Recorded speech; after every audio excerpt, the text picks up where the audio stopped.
गृहस्थ धर्म के अंतर्गत आपका चरित्र पवित्र होना चाहिए। जब गृहस्थ धर्म में मतलब पत्नी है तो जीवन में कभी किसी और स्त्री का स्पर्श काम भाव से नहीं करना चाहिए। यही पत्नी में बात होनी चाहिए। अपने पति के सिवा किसी और की तरफ आंख उठा के भी गंदी दृष्टि नहीं देखनी चाहिए। अगर चरित्र ठीक नहीं है तो गृहस्थ धर्म नष्ट हो जाता है। इसीलिए प्रायः हर एकांतिक में जब चरित्र की बात आती तो हम कहते हैं हमारे देश की नई पीढ़ी ये बर्बाद होती चली जा रही है, क्योंकि ये जो मित्रता का नाटक चला है, बॉयफ्रेंड गर्लफ्रेंड, ये चरित्रहीनता का नाटक चला है। चरित्रहीनता चला ना, लोक लज्जा, धर्म, मर्यादा, पवित्रता, ये सब का नाश करने वाला है।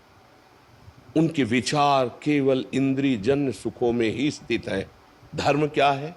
माता पिता के प्रति हमारा बर्ताव कैसा होना चाहिए, हमारा समाज के प्रति कैसा बर्ताव होना चाहिए, हमारा हमारे जीवन के प्रति कैसा बर्ताव होना चाहिए, ये सब भूल गए हैं, सब भूल गए हैं। व्यसन, व्यभिचार, इन किन प्रकार वासनाओं की पूर्ति, ये वृत्तियां बढ़ रही हैं। आप देख रहे हैं समाज में। तो आप तो बड़े भाग्यशाली हैं और विवेकशाली हैं कि आप धर्म के विषय में जिज्ञासा करते हैं। इसका मतलब धर्म है आपके हृदय में, तभी आप उसके विषय में प्रश्न करते हैं। चरित्र पावन होना चाहिए। अगर हम चरित्रहीन है तो अपने कर्तव्य का पालन नहीं कर सकते। आप गंदे और अपने पुत्र को चाहो कि एक शीलवान, सौम्य, एक सतोगुणी, राष्ट्रभक्त या देशभक्त या माता पिता को भक्त बने, कभी नहीं हो सकता। आपको पहले अपने आचरण में वो उतारना चाहिए।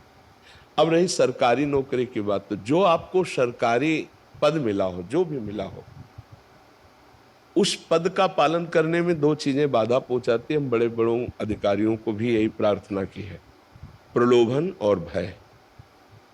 ये अधिकार च्युत कर देते हैं।